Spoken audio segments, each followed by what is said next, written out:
Hey guys. I'm Bob. I'm Barb. Together we make up HetteshWorld. It's CanAm Ride. Where did we ride today? We went into the west side of Yellowstone to do some more exploring. We're going to take you past Grand Prismatic. We're going to have two different views, ground level and a view from up above. And then we're going to go on to the Fairy Falls Trail. A hike to Fairy Falls. And see a beautiful falls. And then Barb's going to be dealing with a jerk who's messing with the bison and saying some stuff she should not be saying on camera. Like we said from the other videos, we lots of jerks around bisons. Yeah, Barb's got a little bit of red in her hair. Yes, she does. Maybe the red neck. At the end, we're going to show you the storm that started coming in that took out the north. Yep. I'm going to link our other 3 videos below, so if you haven't seen them, you got to check them out first. So stay tuned. We're Bob and Barb. We've lived by the rules all of our lives, but in 2020, we threw that rule book out the window. We sold our home and moved full-time into an RV with our cat Amelia, and from now on, we will be living life our way. Don't you want to come travel in our world? Here we are on the beautiful Spyder. See us entering on the west side, and we're going to make the right turn and we're going to head toward Grand Prismatic. So when you go to Yellowstone, you need to, of course, access all the fan favorites, but also the hidden gems. Yep, this is definitely going to be a fan favorite for, I think, everybody that watches our channel. In order to make sure you have a successful day at Yellowstone, make sure you get there as soon as you can, because the roads are crowded, so you might be sitting in traffic. Then you're sitting in traffic to get into a parking spot. Then you got to wait and circle the parking spot to get around. Your best bet is to get there early, and you may have a plan set, but know that if you want to go see Prismatic, you may not be able to see it because they may be backed almost all the way up to the road with parking, and you may not be able to get in, so you have to go see something else for the day. We got in to Prismatic and we got parked, and we rode here today. It's like, I don't know, 45 degrees. Yeah, so it's cold, but let's see what we can see. Grand Prismatic Spring is located halfway between the upper and lower geyser basin, henceforth the middle geyser basin. The spring is approximately 90 meters wide and 50 meters deep and expels an estimated 560 gallons of water per minute. It is the largest hot springs in Yellowstone and the 3rd largest in the world. In 1871, Grand Prismatic Springs was discovered and named for its striking color.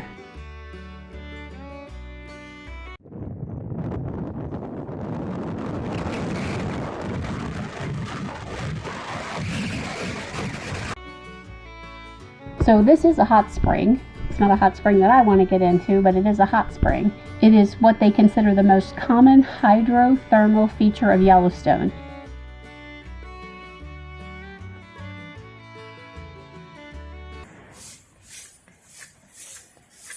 Look at her go.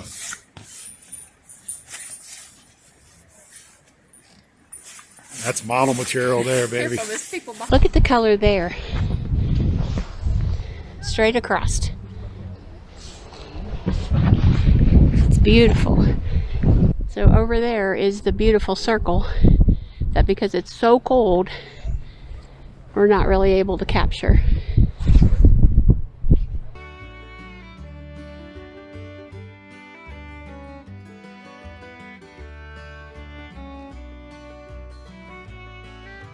You're able to view it from above, but we're not quite sure how to get there, of course, because that involves some, hiking trails or something.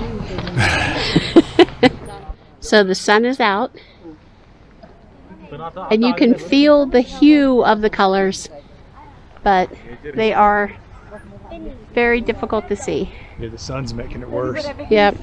People are walking over there, so we're going to try to find the trail that leads up there where the people are.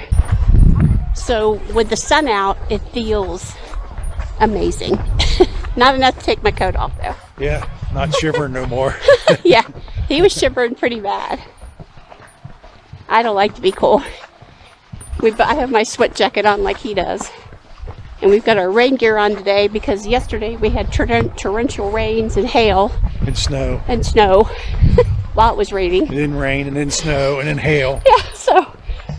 And every time we've been in the park, it's kind of sprinkled on us, so there's a chance it could do it again today. And we thought, you know what, I've never worn the rain gear, let's do it. In an area where heated water can easily rise through cracks and fracture in the Earth's surface, the movement of the water is not blocked by any mineral deposit, so you get extremely hot water and it cools as it reaches the surface, sinks, and is replaced by hotter water again.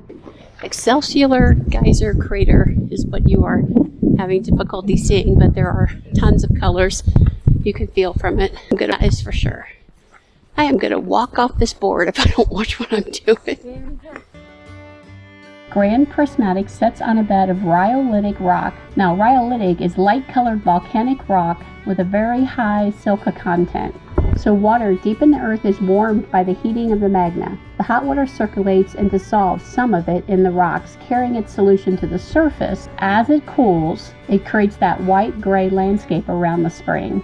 You're not getting any kind of stinky egg smell here, that is for sure. There's no hydrogen sulfuric gas present. So what everyone wants to know is, how does it get that beautiful color hue all around it? Microbial mats of heat-loving single-celled bacterial cling to the edge, with different species conjugating all at different temperatures, and they're forming the spring's outer rainbow hue. So this is why you don't want to walk on the bacterial mats. This is all a living, growing, thriving organism.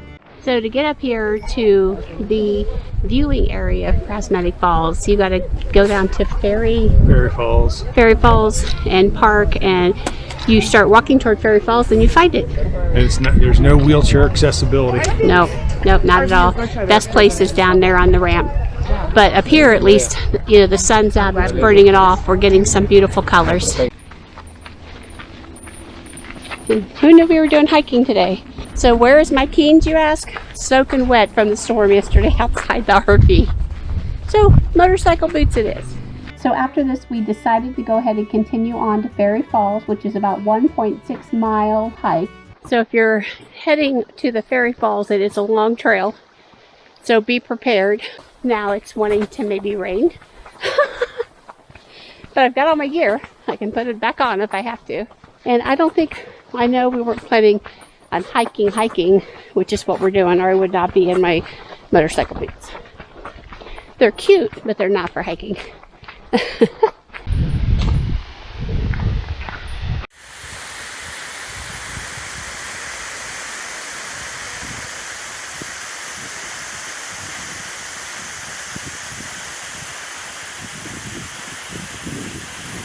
Okay, so I've told you time and time again, stay away from the bison. This guy right here walks across the street off his motorcycle right up to the bison, and they go running. Oh my God! An idiot! I hope they... This really upsets me. I don't know if you guys know by now, this is personal for me.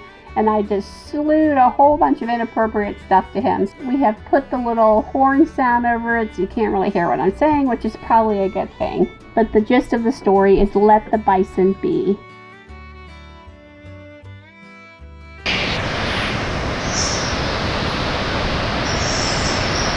As you all know by now, but watching our other videos, there was a massive storm that came through Yellowstone this year, which washed out a lot of the north, affected the whole entire park.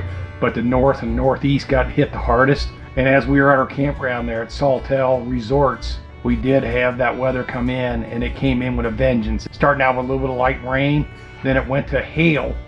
It got about the size of a nickel, which did no damage to none of our vehicles. It filled about 2 inches of hail filled up on the ground. So it was almost like a snow, but it was actually little hail balls. Both of us being from the Midwest, we always had hail, but never had hail that actually lasted, because it got so cold. It was 37 degrees. Yeah. So the hail, it stayed till the next day. Yeah. So it was pretty wild. But that was the start of what was to come, was going to be the 2 days of rain, which is going to cause all the flooding in the park. So that's a sad end to the video here, because that is what happened. I've got all those videos, including the north side, linked below. We were there the day before everything kind of went away. But we hope that you like these videos. We're trying to be educational and entertain you, we hope. Yep.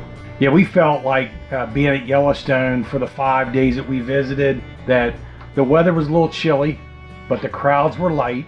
Yeah. And it did warm up during the day. On the motorcycle, we dressed up, we layered, but it was never really that uncomfortable. I mean, there was a couple days where it was maybe a little more uncomfortable, but not to where it was freezing. Fortunately, we had the heated grips and stuff, and Barb liked to put her hand under my butt all the time. It's hot down there. So, but yeah, we enjoyed our entire time at Yellowstone. The 5 days the weather was good, and the crowds were light. So what have we learned?